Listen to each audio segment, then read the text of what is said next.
আলাইকুম। আজকে রাতের খাবারে রান্না করলাম ভুট্টা দিয়ে পোলাও। খেতে ভালো হয়েছে, খুব বেশি মশলাযুক্ত না, হালকা হালকা গরম মশলা গুঁড়া কাঁচামরিচ সব কিছুই দেওয়া হয়েছে। নতুনত্ব এটাই যে ভুট্টা দিয়ে পোলাও।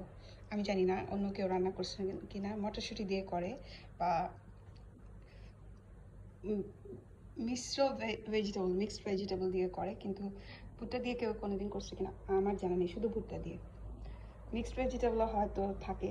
যাই হোক, খেতে ভালো হয়েছে। আমি একটু খেয়ে দেখছি। সাথে আছে অতি সাধারণভাবে রান্না করা গরুর মাংস, সাথে আলু, ঝোল একটু বেশি, কারণ এটা কয়েকদিনের জন্য 2-1 দিন পরে ঝোলগুলো ফ্রিজে রাখলে কমে যায়, সেই জন্য।